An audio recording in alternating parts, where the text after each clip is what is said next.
Hello, എന്തൊക്കെയുണ്ട് വിശേഷം? എല്ലാവർക്കും സുഖല്ലേ? അപ്പോൾ ഇവിടെ ജിക്കുട്ടനും കിച്ചുക്കുട്ടനൊക്കെ സ്കൂളിൽ പോയി. ചേട്ടന് വർക്ക് ഫ്രം ഹോം ആണ്. അപ്പോൾ കാലത്തെ കലാപരിപാടികളൊക്കെ കഴിഞ്ഞതിന് ശേഷം ഞാൻ പുറത്തിറങ്ങിയിട്ട് പുറത്തുള്ള കുറച്ച് പണികളൊക്കെ ഉണ്ട് കേട്ടോ. അപ്പൊ അതൊക്കെ ചെയ്തുകൊണ്ടേ ഇരിക്കുകയാണ്. കഴിഞ്ഞ ദിവസങ്ങളിലൊക്കെ നല്ല മഴയായിരുന്നു കേട്ടോ. അപ്പൊ ചെടിച്ചട്ടിയുടെ ട്രേയിലൊക്കെ നിറയെ വെള്ളം കെട്ടി നിൽക്കുകയാണ് കേട്ടോ. അപ്പൊ അതൊക്കെ ഒന്ന് വൃത്തിയാക്കി വെക്കണം. ഇനി ആദ്യം നട്ട കുറെ ചെടികളൊക്കെ പോയി കേട്ടോ. പിന്നെ ഞാൻ ഈ ചെടിച്ചട്ടി വെച്ചേക്കണ സ്ഥലം അത്ര ശരിയല്ലാന്ന് തോന്നുന്നു. ഇപ്പൊ ഇങ്ങനെ വീടിനോട് ചേർന്ന് വെച്ചിരിക്കണോടത്തെ ഒട്ടും മഴയും കിട്ടുന്നില്ല, വെയിലും കിട്ടുന്നില്ല. നമ്മുടെ വീട് ബാക്ക് സൈഡിലാണല്ലോ. ഇത് ക്യാരറ്റ് ആണ് കേട്ടോ. അപ്പൊ ക്യാരറ്റ് രണ്ടെണ്ണം കുഞ്ഞിയാണ്, ബേബി ക്യാരറ്റുകൾ ഉണ്ടാവുന്നുണ്ട്. അത് കഴിക്കാനും നല്ല ടേസ്റ്റ് ഉണ്ട് കേട്ടോ. പൂച്ചെടികൾക്കൊക്കെ അത്യാവശ്യം നല്ല വെയിലും കിട്ടണല്ലോ. അപ്പൊ വീട് ബാക്കിലായതുകൊണ്ട് അകത്ത് ഇരിക്കാൻ നല്ല സുഖമാണ് കേട്ടോ. താഴത്തെ ഫ്ലോറിൽ അധികം ചൂടൊന്നും ഇല്ല.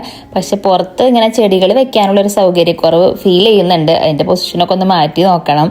സൈക്കിളുകൾ ഇങ്ങനെ നിറഞ്ഞിരിക്കുവാണ്. ചേട്ടനൊന്ന് ഓഫീസിൽ പോകാത്തതുകൊണ്ട് ചേട്ടൻ്റെ സൈക്കിളുണ്ട്. എൻ്റെ സൈക്കിൾ പഞ്ചറായിരിക്കണോണ്ട് എൻ്റെ ഫ്രണ്ടിന്റെ സൈക്കിൾ എടുത്തിട്ട് വന്നിട്ടുണ്ട്. അങ്ങനെ നിരത്തി സൈക്കിളുകളാണ്. പിന്നെ അപ്പാർട്ട്മെന്റിൽ നിന്ന് വീട്ടിലേക്ക് വന്നപ്പോൾ ഉള്ളൊരു വ്യത്യാസം എന്താണെന്ന് വെച്ചാൽ ഇങ്ങനെ താഴെ തന്നെയാണല്ലോ. ഉമ്മർത്തൊക്കെ നിറച്ച ജീവജാലങ്ങളെ കാണാട്ടോ. ഒച്ച്, ഓരോരോ കുഞ്ഞു പ്രാണികളും പുഴുക്കളും ഒക്കെ ഉണ്ട് കേട്ടോ. അപ്പൊ ഒച്ചിനെ കണ്ടിട്ട് നിറച്ച് ഉപ്പിട്ട് കൊടുത്തിട്ട് അതിന്റെ ഒരു തീരുമാനത്തിൽ എത്തിയിട്ടുണ്ടായിരുന്നു. അപ്പൊ അതിനൊന്ന് കഴുകി കളയണേന്ന് പറഞ്ഞിട്ടാണ് ജിക്കുട്ടൻ പോയിട്ടുണ്ടായിരുന്നത്. അപ്പൊ അതൊന്ന് കഴുകി കളയുമായിരുന്നു. പിന്നെ ആ ചെടിച്ചട്ടിയിലത്തെ ട്രെയിലത്തെ വെള്ളം ഒഴിച്ചപ്പോൾ ആകെ ഇങ്ങനെ ചെളി വെള്ളമാണല്ലോ. അപ്പൊ അവിടെയൊക്കെ ഒന്ന് കഴുകി വൃത്തിയാക്കണം. ജപ്പാനിലത്തെ വീടുകൾക്ക് നാട്ടിലത്തെ പോലെ ഈ സിറ്റ് ഔട്ട് പോലത്തെ സെറ്റപ്പ് ഇല്ല കേട്ടോ. എനിക്കാണെങ്കിൽ ഇങ്ങനെ ഉമ്മർത്ത് വന്നിരിക്കാനും കാഴ്ചകൾ കാണാനും ഒക്കെ ഭയങ്കര ഇഷ്ടമാണ്. ഇവിടെയാണെങ്കിൽ ഡോറ് തുറന്നിട്ടുണ്ടെങ്കിൽ അകത്തൊരു ജീവിതമാണ്. പുറം ലോകം പോലും കാണില്ല. ഇപ്പൊ എനിക്ക് ഷീനിന്ന് ഒരു പാഴ്സൽ വന്നിട്ടുണ്ട്, അത് എടുക്കുവാണ് കേട്ടോ. പിന്നെ ഈ വീട് എനിക്ക് ഏറ്റവും ഇഷ്ടപ്പെടാൻ കാരണം ബാക്കിലത്തെ വീടായാൽ പോലും നേരെ കണ്ടോ അവിടെ ഒരു ഡോർ ഉണ്ട് കേട്ടോ. അപ്പൊ ആ ഒരു ഡോർ എന്ന് പറയാൻ പറ്റില്ല, അത് ഇങ്ങനെ വലിയൊരു വിൻഡോ പോലെ വേണമെങ്കിൽ നമുക്ക് പറയാം. അപ്പോൾ അവിടെ ഞാൻ എപ്പോഴും ഇങ്ങനെ നെറ്റിട്ട് തുറന്ന് വെക്കും കേട്ടോ. അപ്പൊ എനിക്ക് അകത്തെ ഡൈനിങ് ടേബിളിൽ ഇരുന്ന് ഇങ്ങനെ പുറത്തേക്ക് റോഡ് വരെ കാണാം. എനിക്കത് ഫുള്ള് അടച്ചിട്ടിട്ടുണ്ടെങ്കിൽ എനിക്ക് വല്ല ഡിപ്രഷനും അടിച്ചു പോകും. എനിക്ക് എപ്പോഴും ഇങ്ങനെ പുറത്തെ കാഴ്ചകളൊക്കെ കാണാൻ പറ്റുന്ന രീതിയിലായിരിക്കണം. നാട്ടിലത്തെ പോലത്തെ വിൻഡോകളൊന്നല്ല ഇവിടുത്തെ വീടുകൾ. ഇവിടെ അയൽവക്കത്ത് ആരാന്ന് പോലും ഞങ്ങൾക്ക് അറിയില്ല കേട്ടോ. അങ്ങനെയാണ് ഇവിടുത്തെ ഒരു ലൈഫ്. ചിലവർക്ക് ഇഷ്ടമാണ് നമ്മളെ പുറത്തുള്ളവരൊക്കെ വന്ന് പരിചയപ്പെടാനും കാര്യങ്ങളും. അധികവും ഇവർ പ്രൈവസി ആഗ്രഹിക്കുന്നവരാണ്. ഇവർ മറ്റുള്ള കാര്യത്തിൽ ഇടപെടുകയില്ല, അവരുടെ കാര്യത്തിൽ ആരും ഇടപെടാനും പോണില്ല. അങ്ങനെ ഒരു ജീവിതം. നമുക്ക് എന്തായാലും ഷീനിലത്തെ പാക്കറ്റുകളൊക്കെ ഒന്ന് തുറന്ന് നോക്കാം കേട്ടോ. അപ്പൊ സോഫയ്ക്ക് വേണ്ടിയിട്ട് ഒരു കവറ്, ഒരു ബെഡ്ഷീറ്റ്, ഞാൻ കാലങ്ങളായിട്ട് ഒരു ബെഡ്ഷീറ്റ് തപ്പി നടക്കുമായിരുന്നു. കുറേ പേര് എനിക്ക് ഇൻസ്റ്റാഗ്രാം അക്കൗണ്ടുകളൊക്കെ അയച്ചു തന്നായിരുന്നു. ഞാനിപ്പോൾ എന്തായാലും നാട്ടിൽ വരുമ്പോൾ എന്തായാലും നോക്കുന്നുണ്ട്. പിന്നെ കുറച്ച് ചെടിച്ചട്ടികൾ തൂക്കിയിടാൻ പറ്റണം. എനിക്ക് ഭയങ്കര ഇഷ്ടമാണ് കേട്ടോ ചെടിച്ചട്ടികൾ ഇങ്ങനെ തൂക്കിയിടുന്നത് കാണാൻ. തൂക്കിയിടാനുള്ളൊരു സൗകര്യം ഇരുന്നു. പക്ഷെ ഇപ്പം ഞങ്ങളൊരു കണ്ടുപിടിച്ചിട്ടുണ്ട് എവിടെയാ തൂക്കിയിടാന്നുള്ളത്. അപ്പം ഞാൻ ചേട്ടനെയും കൂടി വിളിച്ചിട്ടെല്ലാം തുറന്നു നോക്കുവാണ് കേട്ടോ. ഓൺലൈൻ ഷോപ്പിങ്ങിന് ഒട്ടും ക്ഷമയില്ലാത്ത ഒരാളാണ് ഞാൻ തീരെ ചെയ്യാറില്ല കേട്ടോ. ഞാൻ അങ്ങനത്തെ ഒരു കാര്യങ്ങളും ഡ്രസ്സായാലും ഒന്നും ഞാൻ അങ്ങനെ ഓർഡർ ചെയ്യാറില്ല. കുറേ നേരം ഇരുന്നിട്ട് ഇങ്ങനെ സ്ക്രോൾ ചെയ്തിട്ട് ഇങ്ങനെ നോക്കിക്കൊണ്ടേയിരിക്കും. പക്ഷെ ഒരു കാര്യം ഞാൻ ആയിട്ട് മേടിക്കില്ല കേട്ടോ. അതൊക്കെ ചേട്ടൻ തപ്പി കണ്ടുപിടിച്ചതാണ്. ഫോട്ടോയിൽ കാണുന്ന പോലെയൊന്നും ആയില്ല നമ്മൾ മേടിച്ച് പിടിച്ച് വന്നപ്പോൾ. പക്ഷെ സംഭവം നല്ലൊരു ഗ്രിപ്പുള്ളതാണ് കേട്ടോ. ഒട്ടും അങ്ങോട്ട് സ്ലിപ്പായി പോകുന്നില്ല. അതാണ് ഏറ്റവും വലിയ പ്രശ്നമല്ലോ.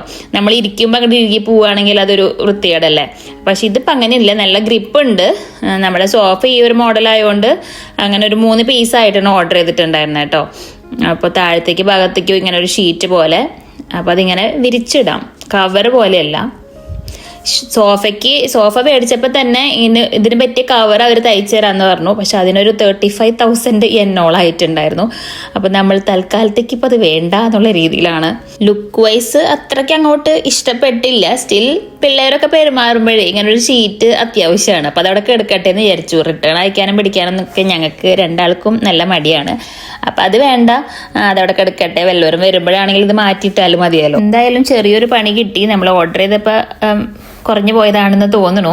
ആ വലിയൊരു ഷീറ്റും ബാക്ക് റെസ്റ്റിനായിട്ട് 2 സ്ക്വയർ പീസുകളായിരുന്നു ഉദ്ദേശിച്ചിട്ടുണ്ടായിരുന്നത്. പക്ഷെ അത് ഒന്നേ വന്നിട്ടുള്ളൂ.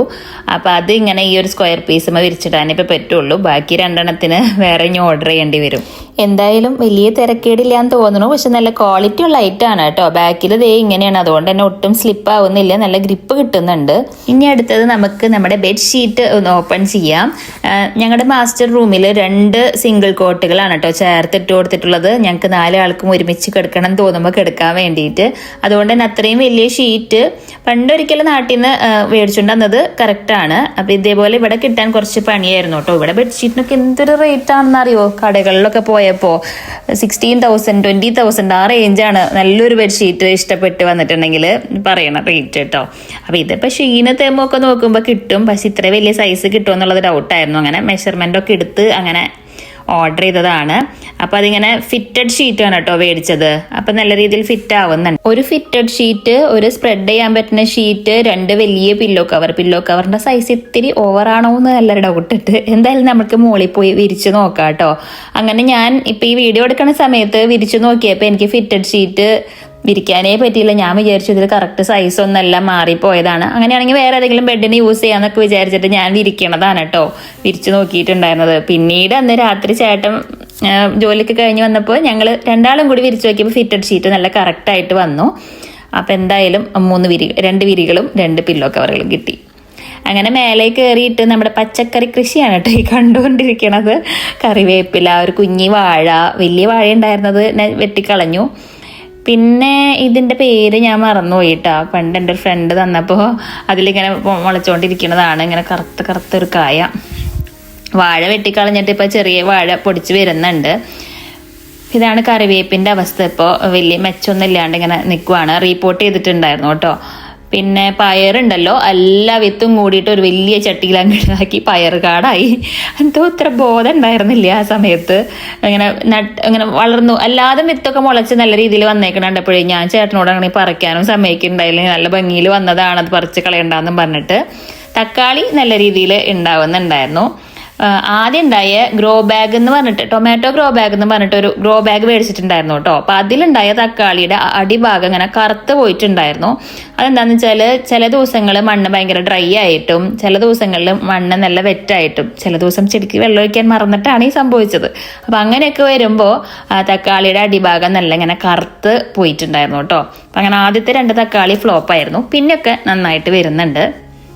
അപ്പം ഞാൻ ചെടിച്ചട്ടികളൊക്കെ ഒന്ന് റീഅറേഞ്ച് ചെയ്ത് വെച്ച് കൊടുക്കുവാണ്.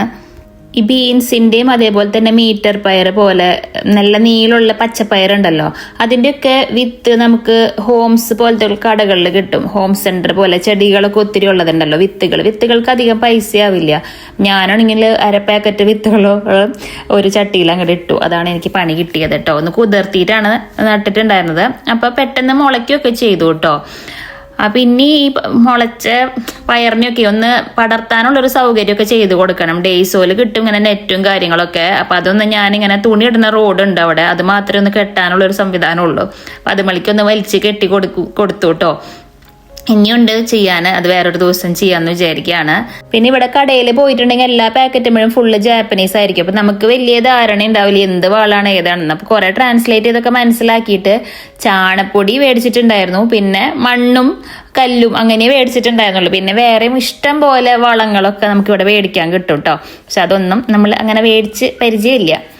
നമ്മുടെ ബാൽക്കണിയിലത്തെ ആ ഒരു സൈഡ് ഭിത്തി നല്ല ഹൈറ്റിലാണ് കേട്ടോ. എന്നുവെച്ചാൽ ഭയങ്കര സേഫ്റ്റി മെഷേഴ്സ് എടുത്തിട്ട് നല്ല എൻ്റെ കഴുത്തപ്പോളുണ്ട് അതിൻ്റെ ഒരു ഇത്. അപ്പോൾ പുറത്തേക്ക് കാഴ്ചകളൊന്നും കാണില്ല. നമുക്ക് വേണമെങ്കിൽ ചെയറൊക്കെ ഇട്ട് ഇരിക്കുക കേട്ടോ ഈ ബാൽക്കണിയിൽ, നല്ല സുഖമാണ് വെയിലില്ലാത്തപ്പോൾ. പക്ഷേ അപ്പോഴും ഒച്ചത്തിൽ സംസാരിക്കുകയും അങ്ങനെയൊന്നും പാടില്ല, അപ്പുറത്തെ അപ്പാർട്ട്മെൻറ്റുകളൊക്കെ ഉള്ള കാരണം.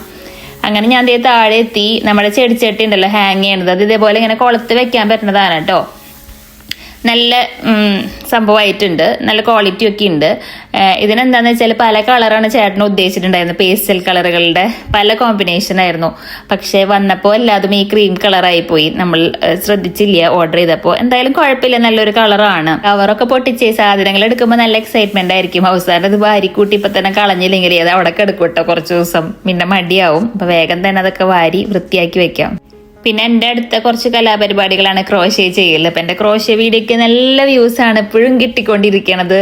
മേ ബി 4 വർഷത്തിന് മുമ്പിട്ട വീഡിയോ ആണ് കേട്ടോ. അപ്പൊ അതൊക്കെയാണ് അതിന് വ്യൂ കയറിയത്. പക്ഷെ നല്ല റെസ്പോൺസ് ആണ് കേട്ടോ. ആർക്കെങ്കിലും ക്രോഷ്യോ ഒക്കെ പഠിക്കാൻ ബേസിക് സ്റ്റിച്ചസ് അറിയണമെന്ന് ആവശ്യമുണ്ടെങ്കിൽ ആ വീഡിയോ കണ്ടാൽ മതി കേട്ടോ. അപ്പം എൻ്റെ ചാനലിൽ കൊടുത്തിട്ടുണ്ട്. അപ്പം നല്ല ചൂട്. അപ്പം ഞാനൊരു യോഗേർട്ട് എടുത്തിട്ട് വന്നിട്ട് കുടിക്കാൻ പോവാണ്. ഇത് വാനിലയുടെ ഒരു യോഗേർട്ട് ഡ്രിങ്ക് ആണ് കേട്ടോ. യോഗേർട്ട് ജസ്റ്റ് ഐസ്ക്രീം പോലെ തന്നെയാണ്, നല്ല ടേസ്റ്റ് ആണ് കേട്ടോ. എനിക്ക് ഇഷ്ടപ്പെട്ടു. എനിക്ക് സാധാരണ യോഗേർട്ട് കഴിക്കാൻ ഒട്ടും താല്പര്യമില്ലാത്ത ആളാണ്. പക്ഷെ ഇത് നല്ല ക്രീമി ടെക്സ്ചറാണ് കേട്ടോ. ക്രോഷ്യോ ഞാൻ ബേസ് ഡോൾ ഉണ്ടാക്കാനുള്ള ശ്രമം നടത്തിക്കൊണ്ടിരിക്കണു. ഞാൻ കംപ്ലീറ്റ് ചെയ്ത സൺഫ്ലവേഴ്സ് ആണത്. ആ ഹാങ്ങിങ് പോട്ട്സ് ഹാങ് ചെയ്യാനുള്ള സ്ഥലം ഇതാണ് കേട്ടോ. മെയിൻ ഡോർ തുറക്കുമ്പോൾ ഫ്രണ്ടിലത്തെ വീടും നമ്മുടെ വീടും തമ്മിലുള്ള ഒരു പാർട്ടീഷൻ ആയിട്ട് ഇതേപോലെ ഒരു സംഭവം ഉണ്ട് കേട്ടോ. അപ്പൊ അതിമ്മ കൊളത്തിടാന്നുള്ളൊരു ഐഡിയ ചേട്ടന് കിട്ടിയതാണ്. അപ്പൊ എന്തായാലും കൊള്ളാം. അതിമ്മ നിറച്ച് ചെടികൾ തൂക്കിയിട്ടുണ്ടെങ്കിൽ നല്ല രസം ഉണ്ടാവും തോന്നുന്നു. ചെടികളൊക്കെ ഒന്ന് പിടിച്ച് കിട്ടിയാൽ മതിയായിരുന്നു. ഒട്ടും വെയിലില്ല. ഈ 10 മണിപ്പൂ പോലത്തേക്കുള്ള ചെടികളുണ്ടല്ലോ, നിറയെ പൂ ഉണ്ടാവണത്. അപ്പൊ അങ്ങനത്തെ പോലത്തെ വെക്കാനാണ് പ്ലാൻ ചെയ്യണത്. നന്നായാൽ മതിയായിരുന്നു. ഞങ്ങളുടെ വീടിന്റെ തൊട്ട് ബാക്കിലായിട്ടാണ് സോഗോ റീക്രിയേഷണൽ പാർക്ക്. അവിടെ ഒരു ടോയ് ട്രെയിൻ ഉണ്ട് കേട്ടോ. അങ്ങനെ പാർക്ക് റൗണ്ട് അടിച്ച് കാണാൻ ആ ഒരു ട്രെയിനാണ് പോയിക്കൊണ്ടിരിക്കുന്നത്. ദിവസം ഒരു 3-4 പ്രാവശ്യം പോകും കേട്ടോ. അങ്ങനെ 4:10 ആവുമ്പോൾ നമ്മുടെ ജിക്കുട്ടൻ സ്കൂള് വിട്ട് വന്നിട്ടുണ്ട്. ആദ്യമൊക്കെ കിച്ചുക്കുട്ടന്റെ ബസ്സായിരുന്നു ആദ്യം വന്നായിരുന്നത് കേട്ടോ. ഇപ്പൊ ജിക്കുട്ടനാണ് ആദ്യം വരുന്നത്. കിച്ചുക്കുട്ടനെ വിളിക്കാൻ വേണ്ടിയിട്ട് ഞങ്ങൾ എല്ലാവരും കൂടി പോവാണ്. ഇന്ന് ചേട്ടനും കുറച്ച് സമയം കിട്ടി പുറത്തിറങ്ങാൻ. അപ്പോൾ ഞങ്ങൾ 3 ആളും കൂടി ജിക്കുട്ടനെ വിളിച്ചിറക്കി കേട്ടോ. ജിക്കുട്ടൻ അങ്ങനെ പുറത്തിറങ്ങാൻ വലിയ താല്പര്യമില്ല. അപ്പോൾ ഞങ്ങൾ വിളിച്ചിറക്കി, ഒരുമിച്ച് പോയിട്ട് വിളിച്ചിട്ട് വരാന്നൊക്കെ പറഞ്ഞു. നമ്മളെ വീടിന്റെ ഫ്രണ്ടിലത്തെ വഴി ഉണ്ടല്ലോ, അത് 1 വേ ആണ് കേട്ടോ. അതുകൊണ്ടാണ് ബസ് ഇങ്ങോട്ട് വരാത്തത്. സൈഡിലും 1 വേ ആണ്. അപ്പൊ മൊത്തത്തില് കുറച്ച് ദൂരം ഇങ്ങോട്ട് നടന്നാൽ മതി. 1 മിനിറ്റ് നടക്കേണ്ട ആവശ്യമുള്ളൂ. പക്ഷെ കിച്ചു ചെറുതായതുകൊണ്ട് ഒറ്റയ്ക്ക് ഇങ്ങോട്ട് വിടാൻ പറ്റില്ല. റോഡ് ക്രോസ് ചെയ്തിട്ട് വരണോണ്ടേ. അതാണ് കേട്ടോ ബസ് സ്റ്റോപ്പിൽ പോയി നിൽക്കേണ്ടി വരുന്നത്. അങ്ങനെ കിച്ചുക്കുട്ടന്റെ ബസ് എത്തിപ്പോയി. എല്ലാരും കൂടി കണ്ടപ്പോഴേ അവൻ നല്ല ഹാപ്പി ആയി കേട്ടോ. ചേട്ടനും അച്ഛനും മമ്മിയും എല്ലാരും കൂടിയാണല്ലോ കൊണ്ടുവരാൻ വന്നത്. ജിക്കുട്ടൻ കിച്ചുവിന്റെ ബാഗ് ഇട്ടിട്ട് ഓടിപ്പോയിട്ടുണ്ട്. കിച്ചുക്കുട്ടന് പിന്നെ കുറെ വിശേഷങ്ങളൊക്കെ പറയാനുണ്ട്. അതൊക്കെ പറഞ്ഞ് ഇങ്ങനെ നടക്കുവാണ്. ചേട്ടന്റെ ഇപ്പൊ ഒരു പ്രൊജക്ട് കഴിഞ്ഞിട്ട് അടുത്തേക്ക് മാറാൻ നിൽക്കുവാണ് കേട്ടോ. അതുകൊണ്ടാണ് ചേട്ടൻ ഇങ്ങനെ കിട്ടണത്. അല്ലെങ്കിൽ മുകളിൽ നിന്ന് ഇറങ്ങാനില്ല കേട്ടോ. വർക്ക് ഫ്രം ഹോം ആയാലും ഓഫീസിൽ പോവായാലും ഒക്കെ കണക്ക് തന്നെയാണ്. അപ്പൊ ഇപ്പൊ കുറച്ച് ദിവസമായിട്ട് ഇങ്ങനെ ചേട്ടനും കൂടിയൊക്കെ കുറച്ചൊരു ഫ്രീ ടൈം ഒക്കെ കിട്ടണോണ്ടേ ഒരു സമാധാനമാണ് കേട്ടോ. എല്ലാരും കൂടി ഉള്ളപ്പോ ഒരു രസമാണല്ലോ. എല്ലാവർക്കും കഴിക്കാൻ സാൻഡ്വിച്ച് റെഡിയാക്കുന്നുണ്ട്. കിച്ചുക്കുട്ടൻ ലഞ്ച് ബോക്സും സ്നാക്സ് ബോക്സും ഒക്കെ കഴുകാനുള്ളത് പുറത്തെടുക്കുവാണ്. ഇതിപ്പോ എല്ലാരും കൂടി ഉള്ള കാരണമാണ് കേട്ടോ ടീ ടൈം ഇങ്ങനെയൊക്കെ. അല്ലെങ്കിൽ ഇങ്ങനെ ഒന്നും ഉണ്ടാവാറേ ഇല്ല. കണ്ണി കണ്ടതൊക്കെ എടുത്ത് കഴിച്ച് അവരവരുടെ പണിക്ക് പോണതാണ് കേട്ടോ. ഇപ്പൊ ചേട്ടനും കുറച്ച് ഫ്രീ ആയിട്ട് കിട്ടിയത് കൊണ്ട് ഇങ്ങനെയൊക്കെ ഉണ്ടാക്കി ഇരുന്ന് കഴിക്കണതാണ്. പണ്ട് അമ്മ ഉണ്ടായിരുന്നപ്പോ ഇതേപോലെ ഒരു ചായ കൂടിയൊക്കെ ഇടയ്ക്ക് ഉണ്ടായിരുന്നു. പക്ഷെ ഇപ്പൊ ആരും ഇല്ലാണ്ടാവുമ്പോഴുണ്ടല്ലോ അങ്ങനെ ഒന്നും കഴിക്കാനൊന്നും തോന്നില്ല. ഇപ്പൊ പകല് ഞാൻ ഒറ്റയ്ക്കാവുമ്പോ ലഞ്ച് തന്നെ ചില ദിവസം കഴിക്കലൊക്കെ കണക്കാണ് കേട്ടോ. അത് കഴിഞ്ഞിട്ട് ഡിന്നറിന്റെ കുക്കിംഗ് ഒക്കെ തുടങ്ങി. ഇന്ന് ചപ്പാത്തി ഉണ്ടാക്കാന്ന് വിചാരിച്ചു. പിന്നെ ഈ പിരി സ്നാക്സിന്റെയും ലഞ്ചിന്റെയും പാത്രങ്ങളൊക്കെ ഉണ്ടല്ലോ, അതൊക്കെ ഒന്ന് കഴുകി വെക്കുക, ഡിന്നർ ഉണ്ടാക്കുക, അത്രേ ഉള്ളൂ കേട്ടോ.